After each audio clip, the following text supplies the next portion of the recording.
Welcome, everyone, to Alaska Quarterly Review's Reading and Conversation Series. I am Ronald Spatz, co-founder and editor-in-chief of Alaska Quarterly Review, and this event is being recorded and will premiere on the Alaska Quarterly Review YouTube channel. Our literary conversation this evening is titled Sci-Fi to Singularity, with two exceptional writers, Jessica Powell and Debbie Urbanski.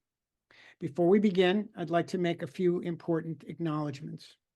Alaska Quarterly Review gratefully acknowledges the Anchorage Museum for hosting and providing technical support for this event, and the Center for the Narrative and Lyric Arts, Alaska Quarterly Review's 501c3 umbrella organization, which makes this event possible.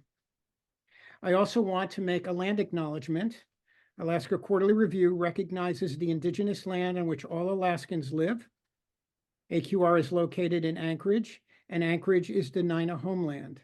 Dena'ina is the language spoken by the traditional, present, and future caretakers of this land, and land acknowledgement opens a space with gratefulness and respect for the contributions, innovations, and contemporary perspective of indigenous peoples, and marks our collective movement toward decolonization and equity.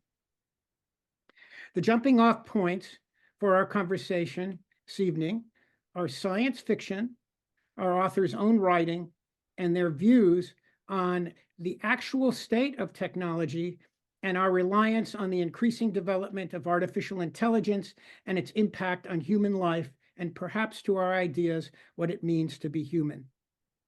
After I introduce our authors, I will turn the conversation over to them and come back at the very end. Jessica Powell was a former vice president of communications for Google and served on the company's management team.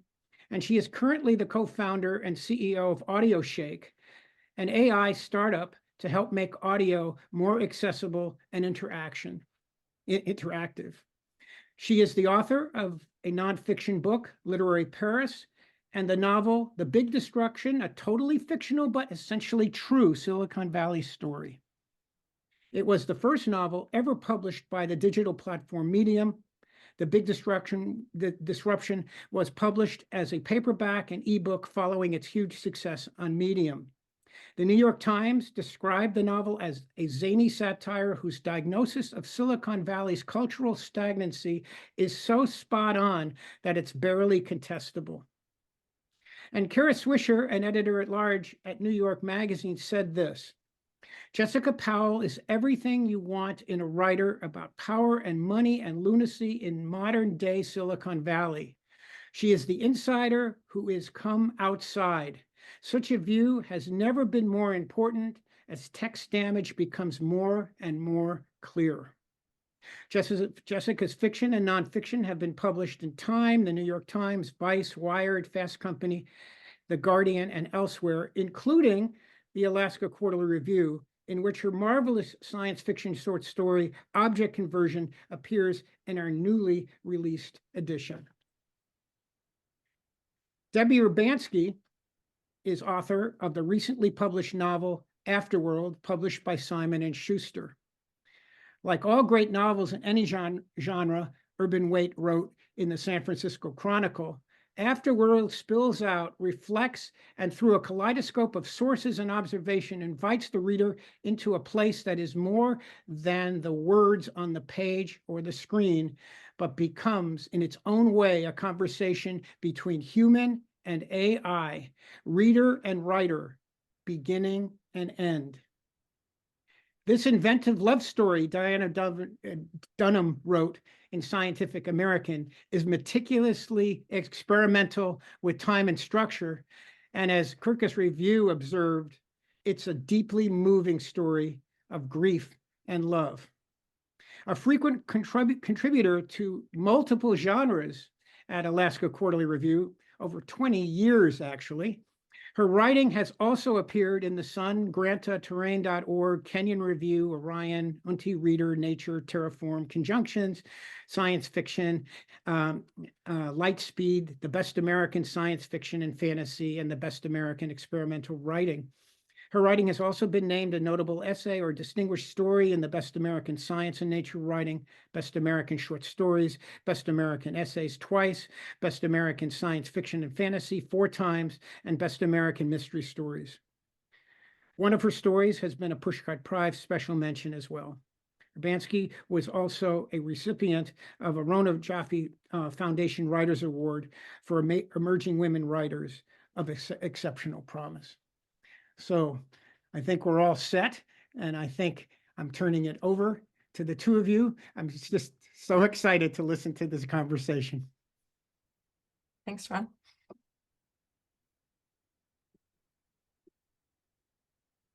Sorry, I'll kick off. Debbie, first of all, I just have to say Debbie's novel is incredible. I don't think I've read anything quite like it. Look, it's pretty too.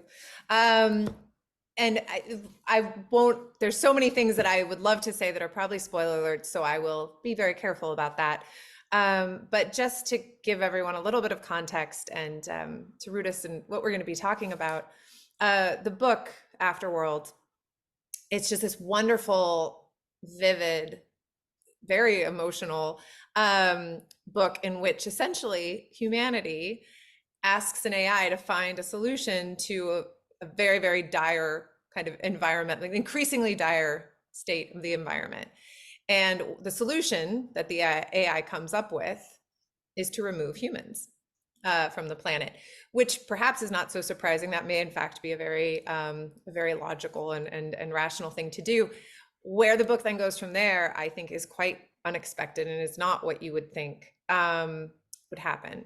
Even with all of those of us who read a lot of science fiction, it was quite surprising in so many ways. And I thought a really interesting place to kick off a conversation about science fiction, the present world, the intersection of both craft, but also with what we think about where things are headed, was actually just to start by asking Debbie, like, how did you conceive of, like, how did this all come to you? And how did you create this world and the questions you asked in creating this world? Sure.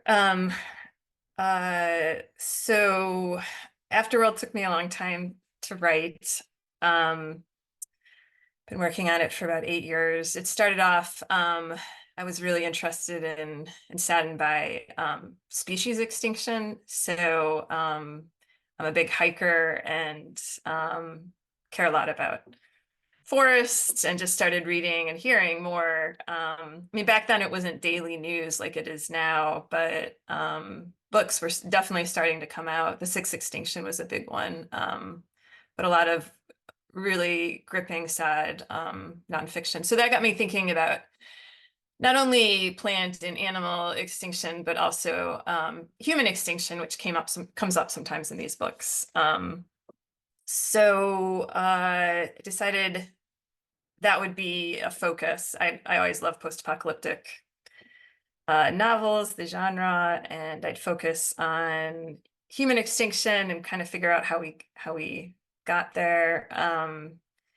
The AI, it's had a lot of different forms. It's been through some really radical revisions on my own, and then with various agents, and then also with the editors I've had. So I think that might be kind of unusual. You know, sometimes I've heard people go through agenting and editing with less revisions, but for me, it was really helpful to have it be a collaborative process with whoever I was working with. I think I was very into, I kind of love challenging the reader, and I wanted this sense of disorientation and fragmentation. And, you know, agents and editors would point out, you could still challenge the reader, but you have to get them to read the whole book. So we kind of found a compromise, I think. But in the end, yeah, I used a lot of spreadsheets, still did a lot of reading. It was interesting to have the AI stuff be happening while I was in the final revisions. So I got a chance to kind of brainstorm with various GPTs, and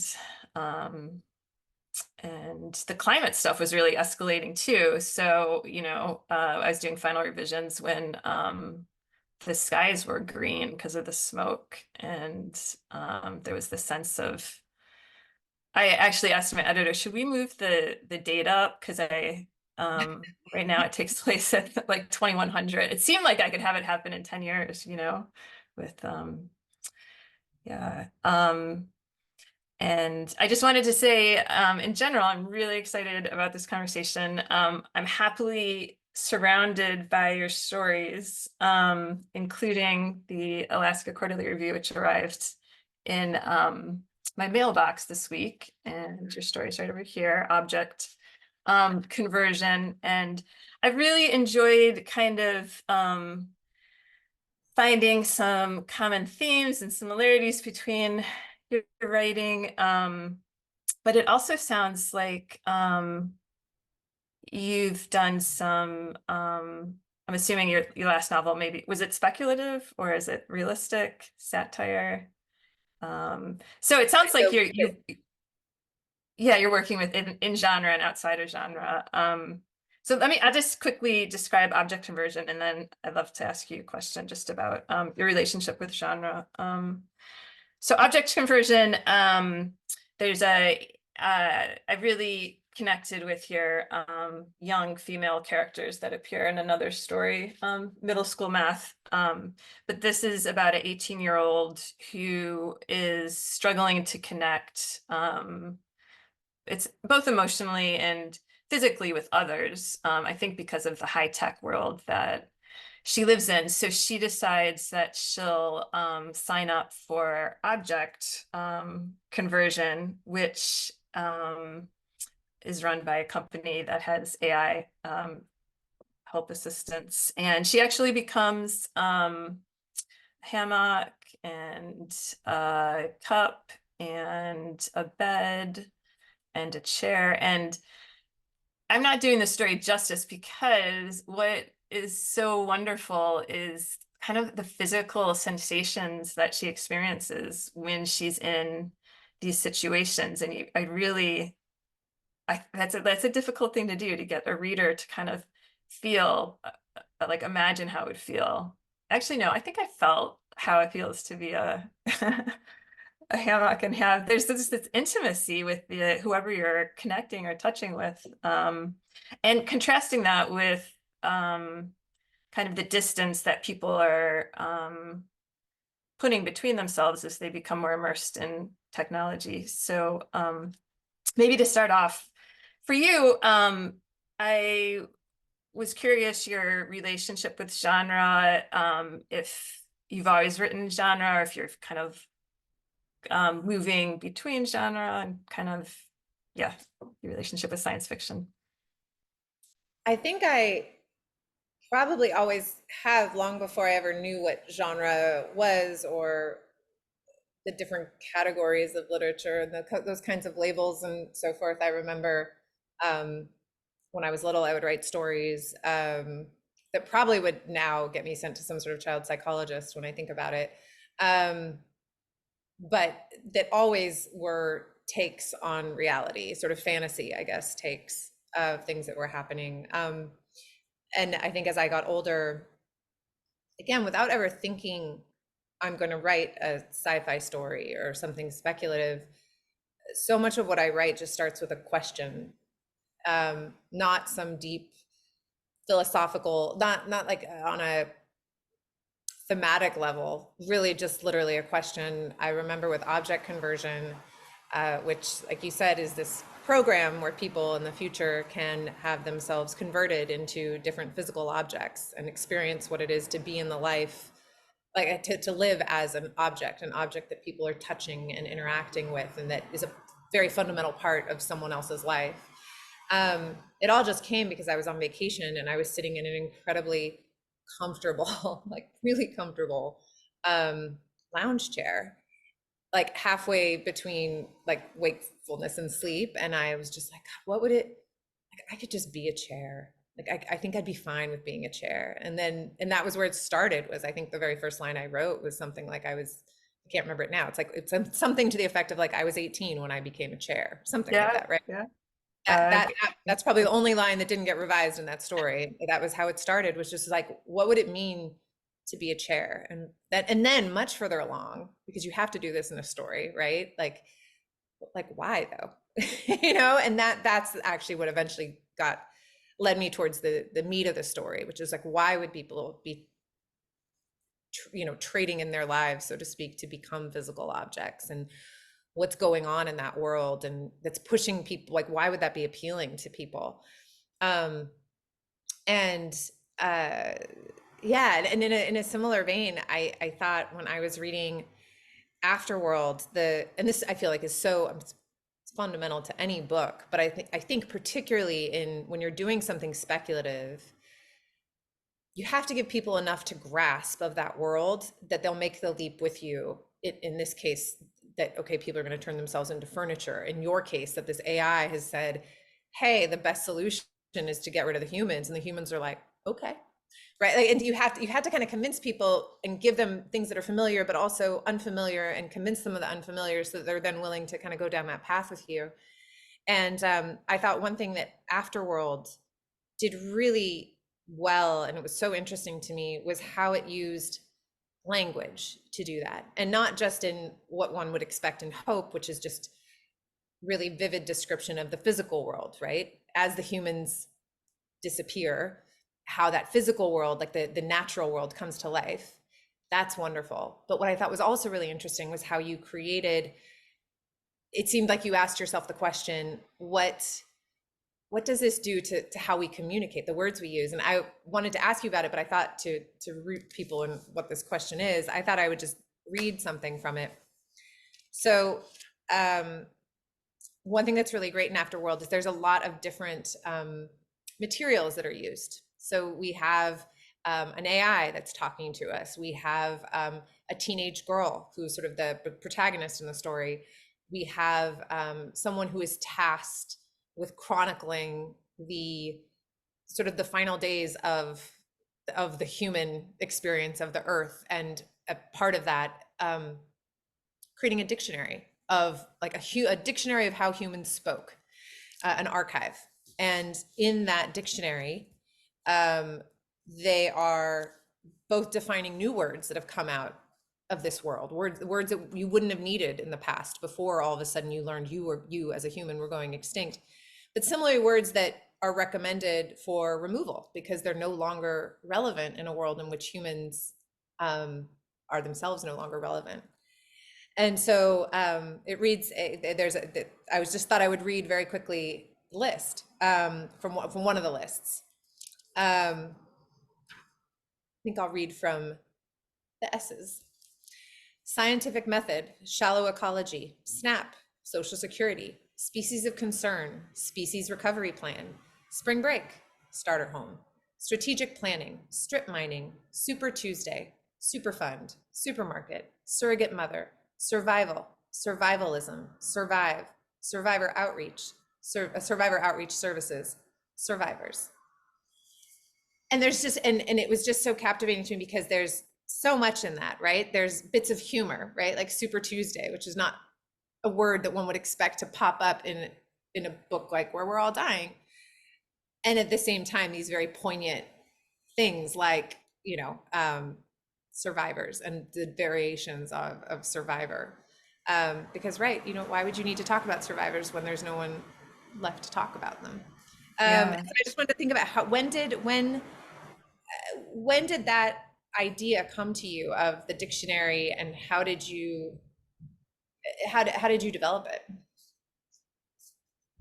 I really like playing around with form, and I also really like dictionaries. So the Oxford English Dictionary is a historical dictionary, and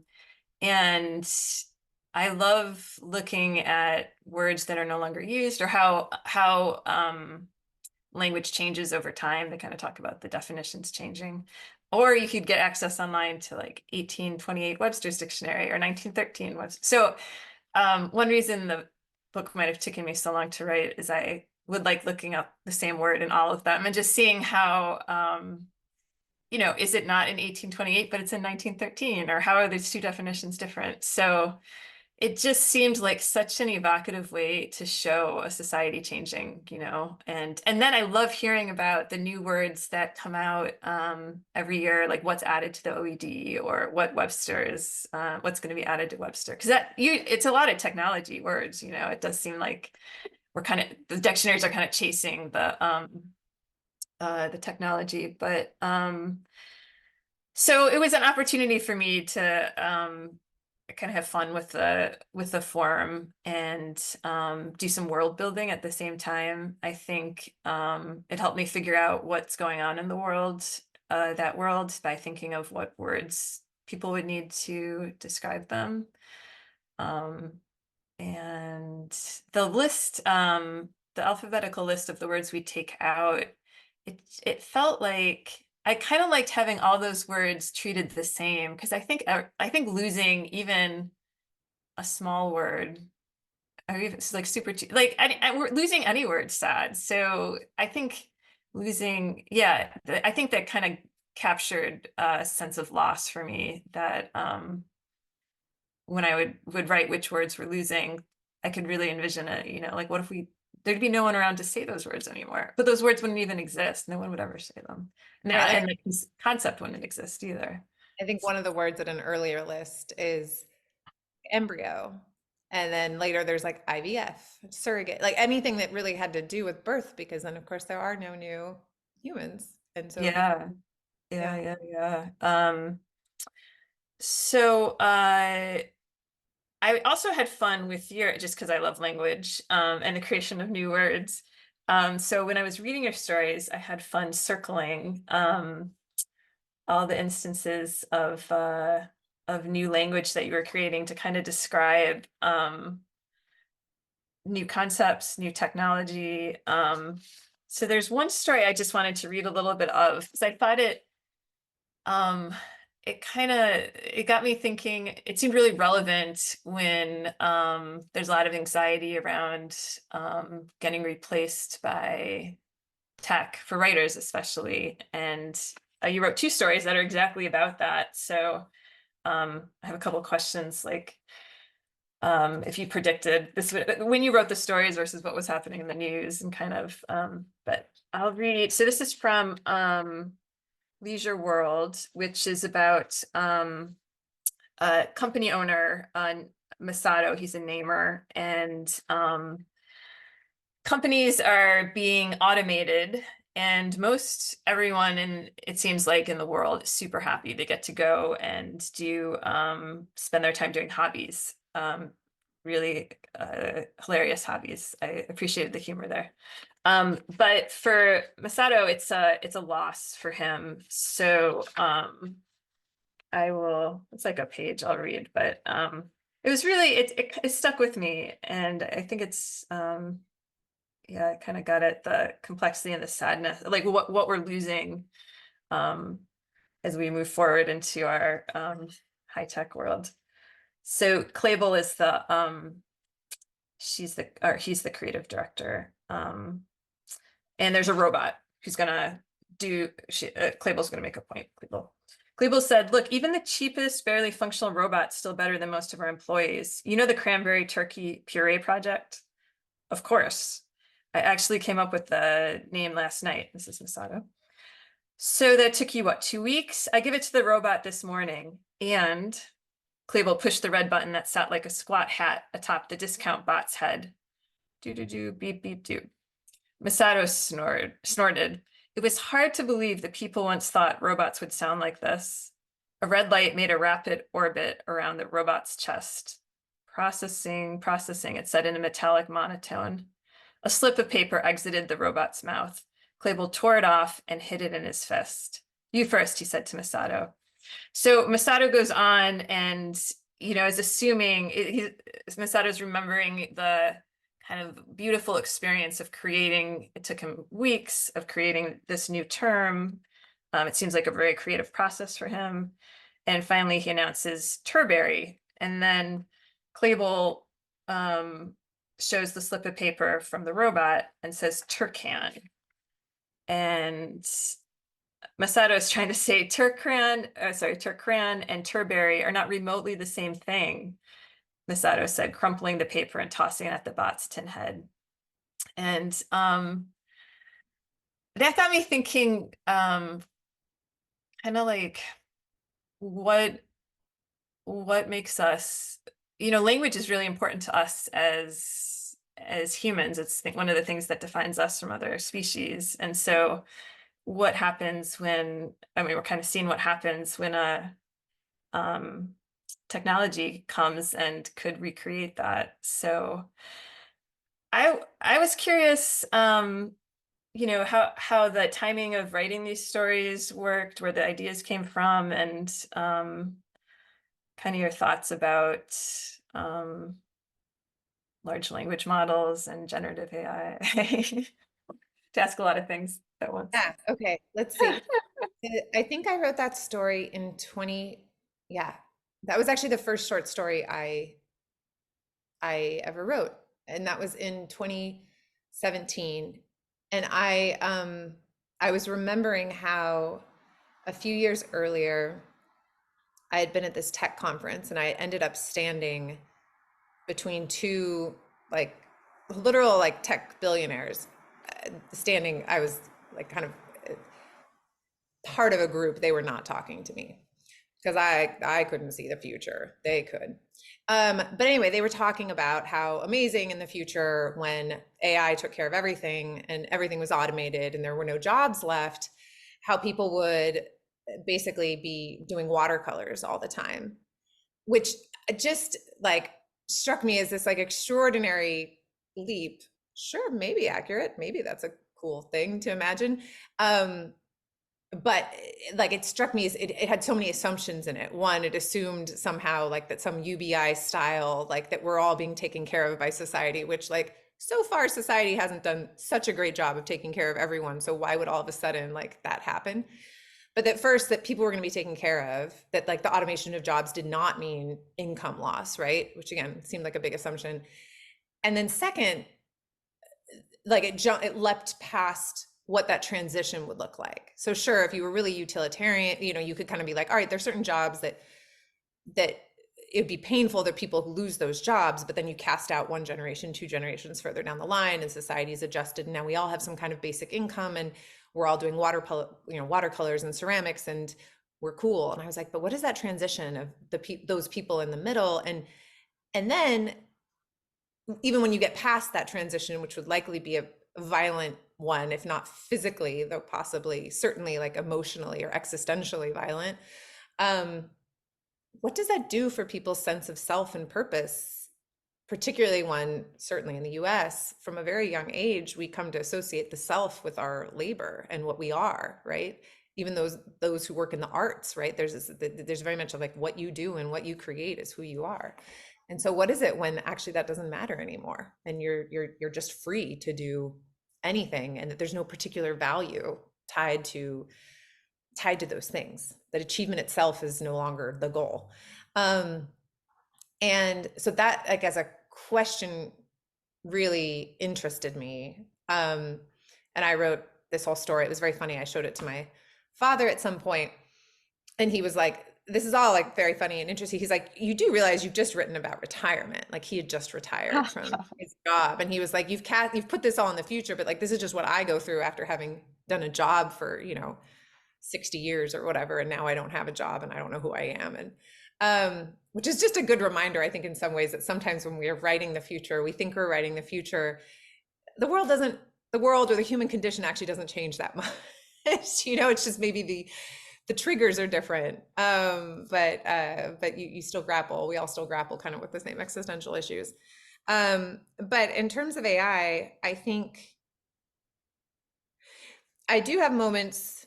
So I guess there's two parts to your question of like how to think about the future of work or the future of writing or the future of things, like in relation to AI or AGI or just particularly intelligent systems. And then I guess the question also specifically around writing. So the first category, I think there are times where I think of certain things, jobs or whatever, that came about because of some sort of inefficiency or gap or something that wasn't served.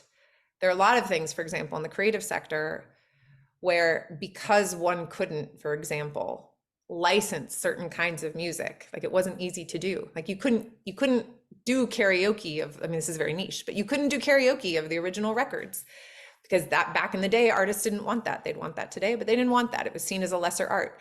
And so a whole industry came up that was all re-records, right? Or stock image, right? That all came about because it was so hard to license and use the images that people wanted to use. And you have all kinds of parallels like this. And so I suppose you can take a step back and ask, because these things exist, should they always exist? When you kind of try and divorce it from the current moment of the human element of that. These are real people's jobs and it would be very disruptive to them. But you try and take this step back and like kind of think of it on a conceptual or philosophical level. And so I have moments like that the existence of something does not justify its permanence forever. And then I have other moments where that I find it all very wearying, like the constant, and this doesn't have to be AI, it's just technology generally, of like, why must we optimize everything? Why must everything have to be constantly more productive and constantly more, it's funny to me, for example, that my mother or father will sometimes call me and I always have this immediate kind of like, you're calling me and you haven't texted first, like what's going on? And that's like a funny, right? That's clearly like a paradigm shift or a behavior shift from when we were younger and people would just pick up the phone, let alone like mobile phones didn't even exist when I was a kid. And on some level, isn't that sad that one would have to arrange to speak to their children? Like, of course, that's terrible. So I think I live in both of those worlds where, and then about writing and AI, I think that sometimes some of the discourse around it on both sides is a little extreme or hyperbolic. But I think that people should have the right, if they don't want their work to be a part of a system that is going to generate things, I think they should have that right. I also think that they should have that right regardless of where they are in the hierarchy. Like, why is it that you have to be represented some means by the Authors Guild or the New York Times? Like, why is it that the op-eds I used to write for the New York Times are worthy of protection and opt-outs or opt-ins, but something I posted to the internet at some point in time or on a personal blog, why is that lesser if it's important to me? And side note, any deal that a platform like the New York Times does is unlikely to actually ever benefit me, right? Yeah. So on some level, where that I think level of nuance is still not part of a lot of those creative conversations around like actually how does it, or do any of the creators benefit in any of this anyway? Yeah. At the same time, on a practical level, do I think that is automating writers, say, out of writing? Like I don't, I think most of us, we don't have a need to write. Like for very few of us, does writing provide food, shelter, and water, right? Like we write or we make art or whatever it is because we love to do it and it's a creative outlet, or we feel compelled to do it. And just because there's a machine that can do it as well doesn't mean that we stop making music and art and communicating and all of these things. And I think that's a really important thing to keep in mind. And I think most AI and creative AI tools will ultimately be kind of a creative assistance in some ways, helping you iterate on concepts, not coming in and writing, the next novel. I don't know. How do you think about it? I read an interview, I can't remember with who talked about, right now we could buy ceramic bowls made overseas somewhere, in a production line, or you could buy artisan ceramic bowls from someone down the street or someone you could watch, or on Etsy or something. And just kind of the difference in, both cost but also value. Like we still value, like I still really love the ceramic bowls where you could see like thumbprints in them, right? Or So I'm sometimes curious if writing will be considered more of a craft like that, which I think would be okay. Like I've tried using just responding to emails with or writing a LinkedIn post using AI prompts, and it's not like that's not going to be a create. I mean, it wasn't very. It was fine, it's not. Maybe it'll save people time so they could spend time um doing deeper, more creative things. I'm not sure.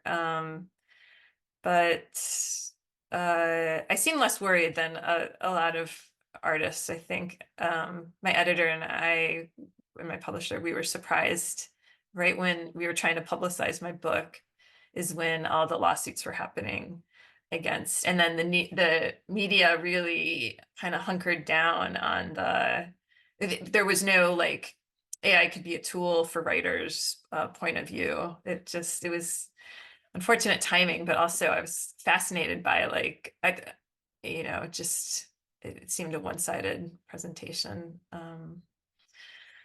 One thing that I so I work my day job, right? I work in audio, and in audio, I mean, in a lot of ways, maybe this is incorrect, but me just thinking about just now, I don't feel like a lot of the tools of writing have as dramatically changed in some ways as they have in, say, music and audio, say over the past 50 years, right? Like I can and sometimes still do use a pencil to write. Sure. I will write on a computer, and I can do research much faster thanks to the internet.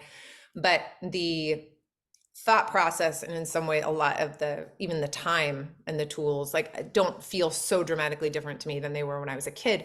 When I think about music and I think about the drum machine, I think about synths, I think about sequence, like I think of all of the things that have changed in audio creation that started largely with technology things, and at some point in time someone freaked out and said that it was going to, I mean, when recorded music came about, it was going to destroy live music. And anyway, there's always those kinds of memes, I guess. But I think with time, people saw them more as a tool. And one thing that I would say that I haven't generally, like I don't really use any kind of generative AI or some sort of chat GPT in my writing.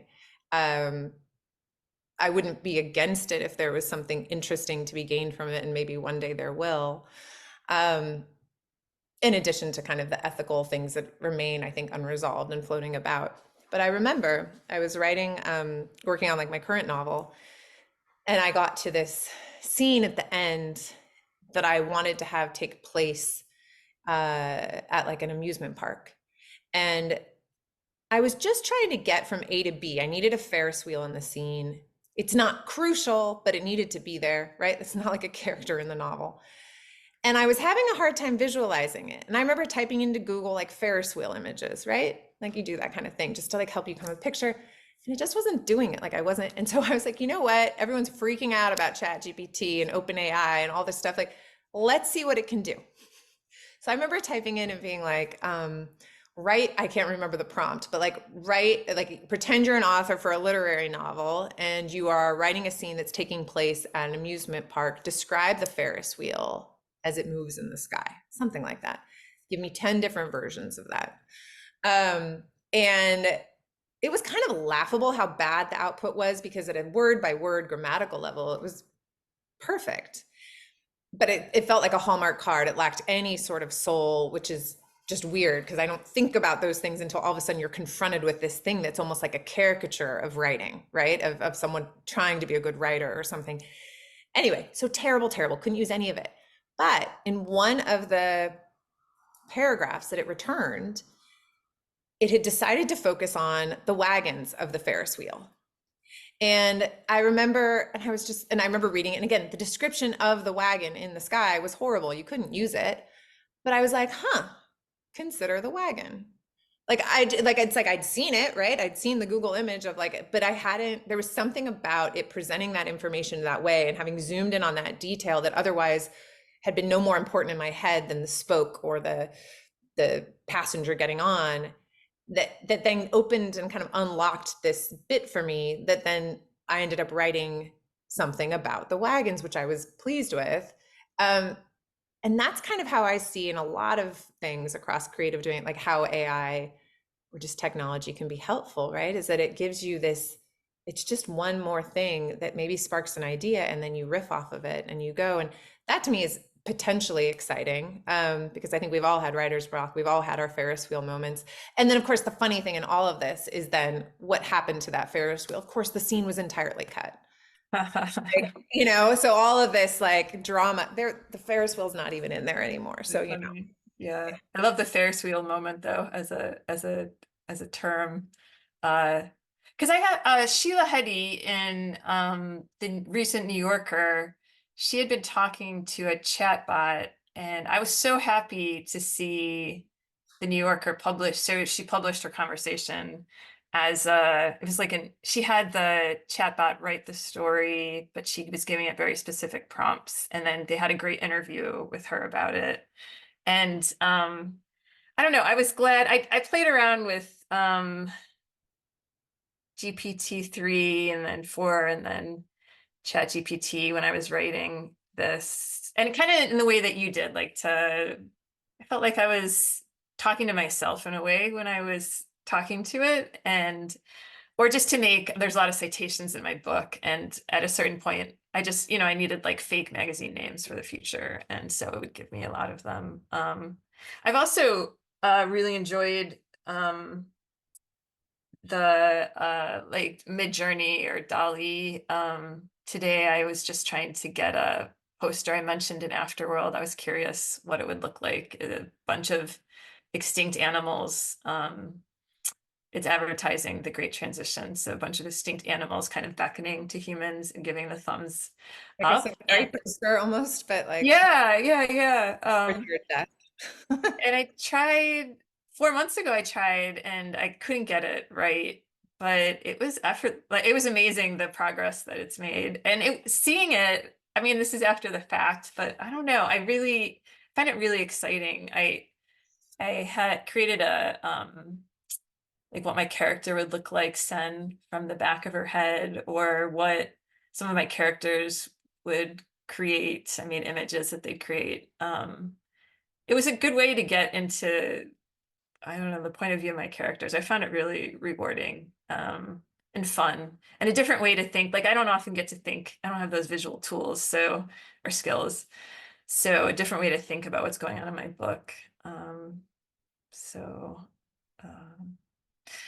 I also wanted to talk about connection with you as we're talking about technology and connecting with ChatGPT instead of people. Or I noticed that in a lot of your, maybe all of your stories, seemed like a difficulty in connecting. And often that was solved in object conversion.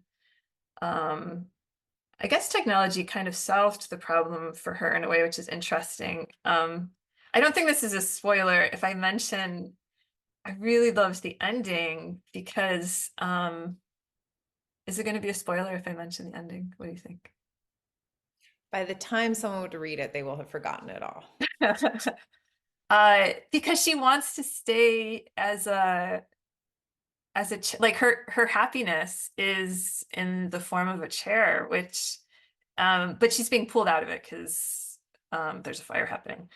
But I found that both, it was like connection as a human was impossible, and either for her or in this world. So I just wondered your thoughts about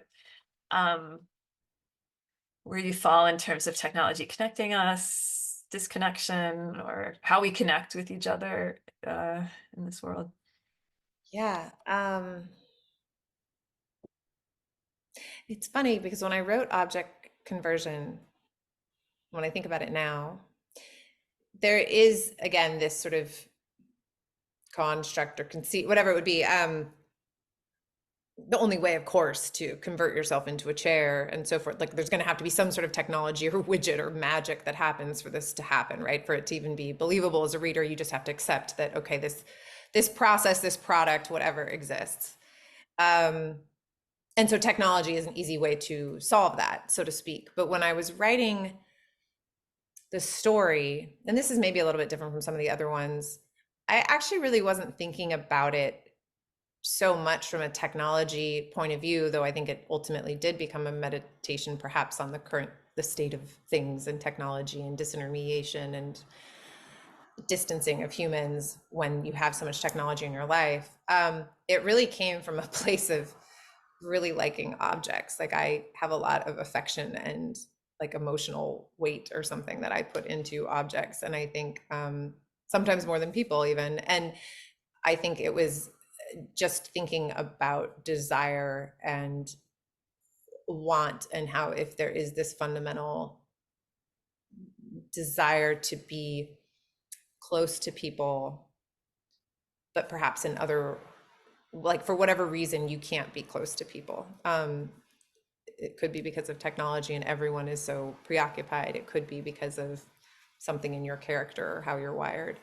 It was interesting to me then to say, well, but the desire doesn't change. And so what happens when you have these other modes of connecting with people? But I do think, I mean, I see it certainly in my kids, for example. Like I remember as a kid sitting on the couch watching movies with my parents. And we would all decide on a movie, right? Like, and you didn't necessarily like what you were having to watch, but it was the thing that everyone was going to do on the Friday or the Saturday night.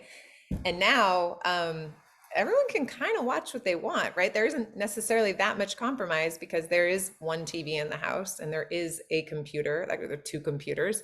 It is conceivable that every person could basically have the programming they want in the moment they want it. Which on some level is great. Like I don't want to have to watch all my kids' movies. But also that's sort of sad too, right? That goes away and maybe gets replaced with other things that bring us close. But I think that's, and no doubt my parents would have had the same thing. Like, I don't know, my parents or grandparents would have been like, well, we would have all sat around the fireplace, I don't know. Being read to, right? Hunting the animals, we would have skinned them and sat together and sung about the old times. I don't know. I think I just took that to my great grandparents' time rather than my parents. But still, like I imagine every generation has that lament. But certainly I think about it when I think about kids and devices and so forth. What about you? I mean, certainly get that. Like that's a huge in Afterworld. The protagonist Hen, right? She's also trying to connect with people. People are dying, and it is this kind of intranet type or system that exists that allows her to connect to, like that becomes her lifeline in a lot of ways to others, right? Yeah. And I was interested in thinking like maybe the connection. I remember someone read an early version of Afterworld and said, you know, I really don't think people are going to act like this. Like, I think people are going to form groups and like kind of little utopias. But I don't know. My outlook was, I think COVID might have confirmed that there could just be like a move into isolation and like it So doesn't easy. bring us. So What's easy that? too. It's kind of it's a very easy thing to be pulled into, and then to feel like that's not that it's the right thing, but that to do otherwise is a lot of work. Yeah, right. I was just remembering taking walks with someone was asking about COVID. So I used to take walks with my daughter, and right after like the schools shut down, we'd be walking down the middle of the road, and when you see someone, they would kind of run away from you because I mean we didn't know how contagious it was or whatever, but it wasn't like people are definitely retreating rather than forming communities. So yeah. And then just to be that age too, and that's a hard age to begin with. You know, to be, I guess Sun is the same age. It probably starts off as the same age as the object conversion girl, which is interesting to think about. I did want to mention too. Oh, go ahead. No, go ahead. I was gonna go in a totally different direction, so go ahead.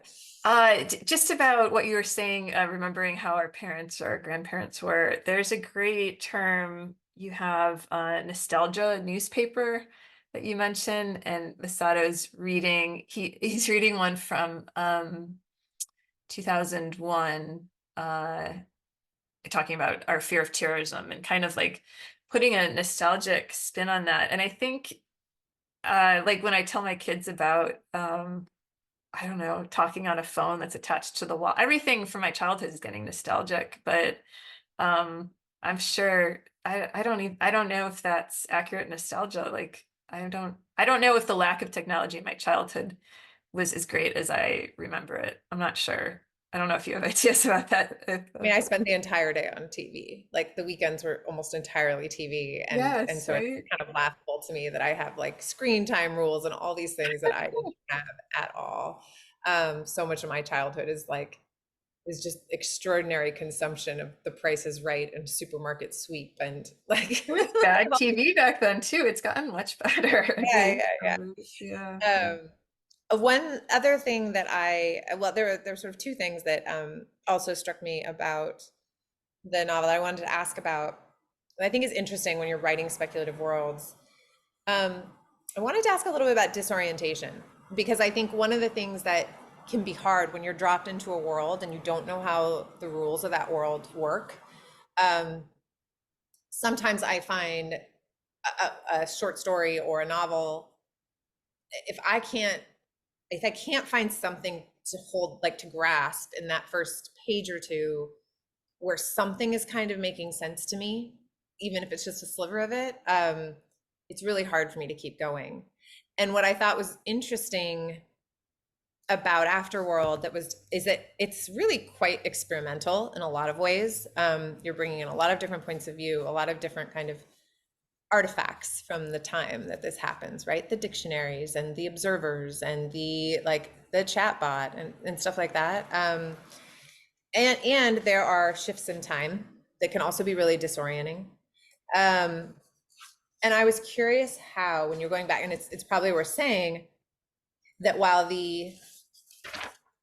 hold on, I mean, there's a bit of like a faux, meaning the character author's note and some other things. Really, the first page that throws you into the novel is a transcription of handwriting from a human notebook.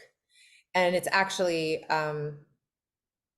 in that first page is very, with some phrases here and there, it otherwise could take place today.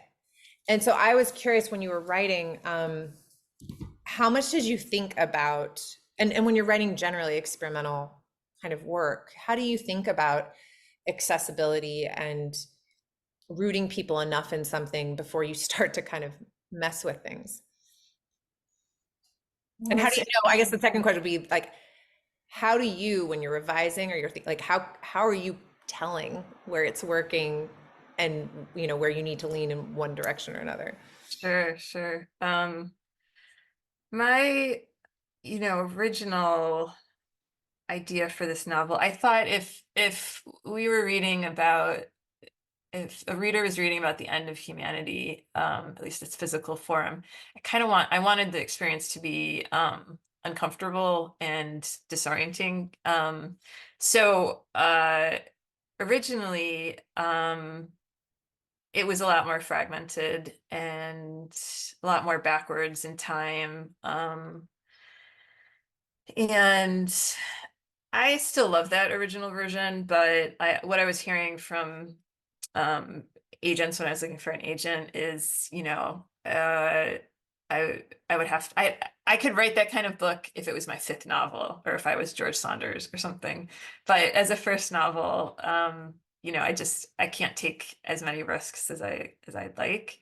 And I also like short fiction or shorter pieces could be, and I don't know how I feel about this, but it could be the best spot to experiment with form. Like people will invest the time for 10 pages, even if it's difficult going.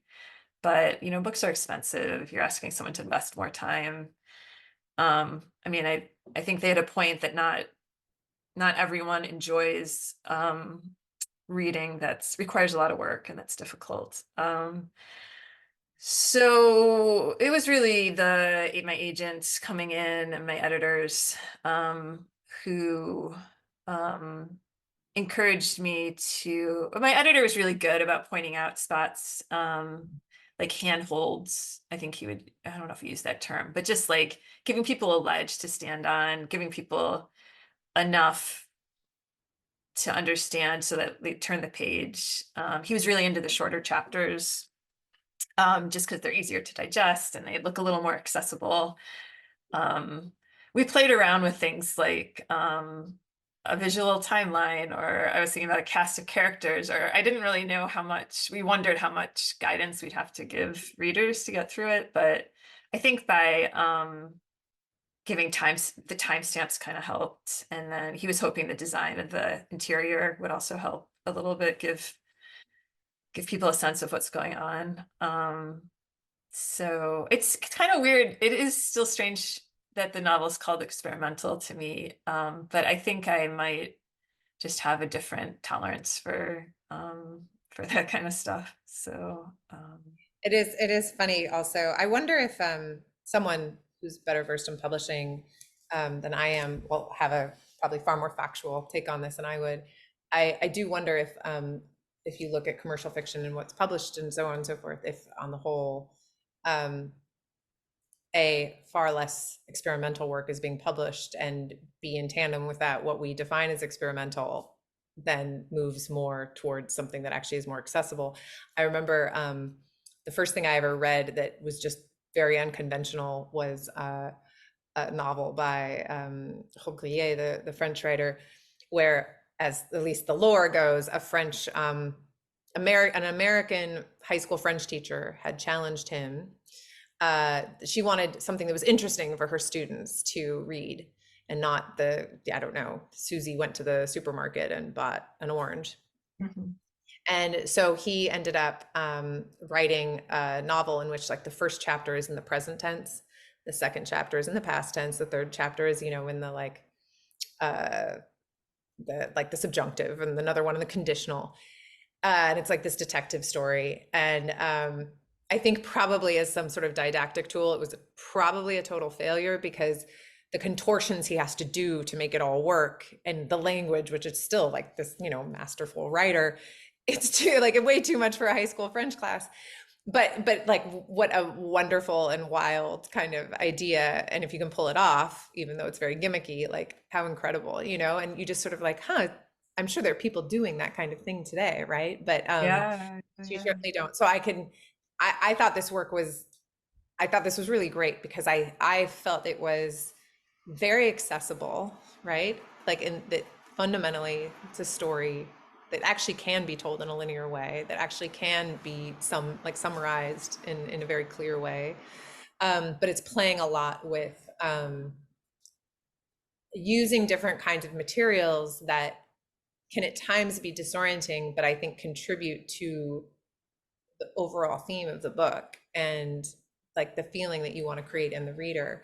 And I think it does a really nice job of never pushing you too far in a direction where all of a sudden you don't know where you are.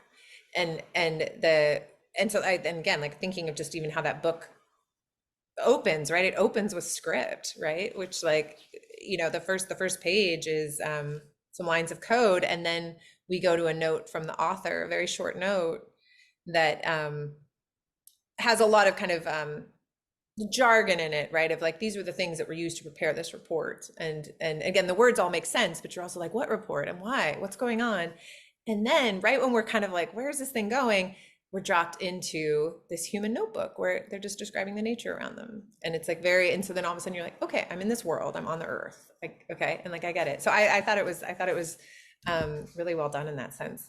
The one other thing I wanted to ask you about was humor, and just how often in this novel, I mean, I called it out a little bit earlier just in the dictionary list, right? How we have these terms that pop up right next to what is the importance of the fact that all of a sudden the word survivor, survivalism, survivor outreach, like, they don't matter anymore because there are no humans. alongside, oh yeah, well, no one cares about Super Tuesday anymore. And I was just wondering, was that something conscious, or is that simply how you write? Like, how do you think about humor in something that, is a pretty dire situation? Yeah. I'd be curious your thoughts too, because I really I laughed out loud quite frequently in your work. But then it would be followed up by something like the tonal shifts are really well done. I don't I didn't I'm it's hard humor is a hard thing to describe because I think that uh or can I even describe it? I don't think I do it intentionally. So and am I even aware that it's funny? I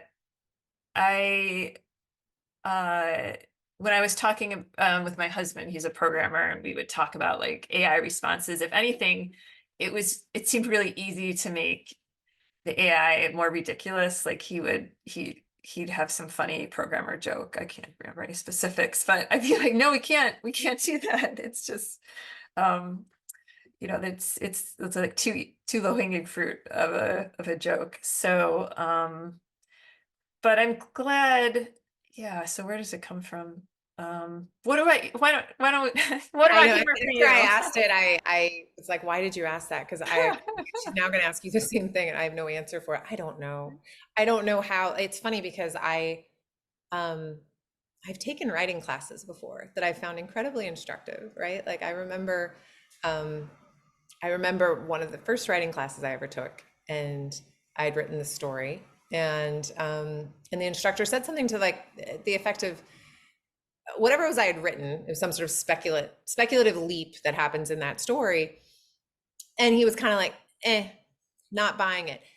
And his point was, what he made to me was, he was like, look, I'll follow you anywhere. You can tell me that all of a sudden, like, the entire earth is populated by elephants, or that the elephants are flying, or that the elephants now eat humans, or whatever.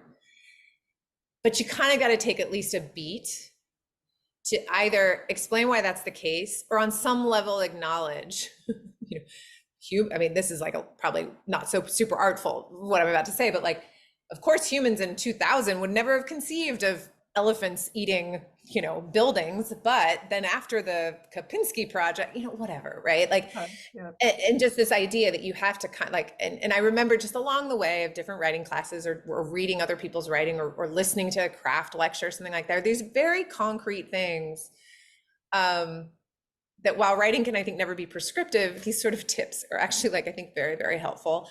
I have never been able to think about humor or hear a lecture on humor that kind of makes sense to me, right? Like, I don't really know how to trigger it consciously.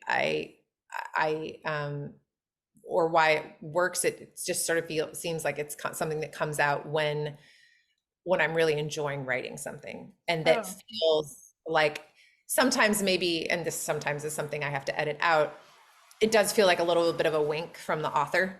And sometimes I think you do have to, when you go back to revise, you have these moments where you're like, that's putting yourself a little too much in it, right? Like, you're breaking the rhythm of it, or it feels a little too, I don't know if smart is the word, but like a little too, that the author feels a little too present. Otherwise I don't have much intuition on humor. So this was not a great question for either of us to ask either ever again. Maybe on that note, we should turn it back to Ron. Yeah. Let him save us from our inability to discuss this particular element of our work. But I really enjoyed your book, and I hope for those tuning in that they check it out. I thought it was really special, and just such that humans might vanish from the earth, or that animals, or that anything might vanish from the earth, is a statement or a thought that I think we've read in fiction, sure, lots of times, but I think what you do with it is so original, and you create such a rich world. And I loved reading it, and I'm going to end up reading it again, I'm sure. Oh, thanks, Jessica. And I will just hold this up one more time, because I think this story is it's so gutsy to, I'm very interested in non-human perspectives, but I never thought of the perspective of an object. And I think it's really awesome that you pulled it off. And it's you know, it changes how I how I think about this chair that I'm sitting in, right? Like so it's just yeah, it's like an emotional beautiful story. So yeah, make sure to read it too. Thank you. I want to thank both of you. I want to thank the Anchorage Museum, Julie Decker. And I encourage everybody to buy your books. Okay, because there's one thing the people who watch this can do to make a difference. And to also to subscribe to literary magazines and Alaska Quarterly, because we need your support. We're really glad you joined us.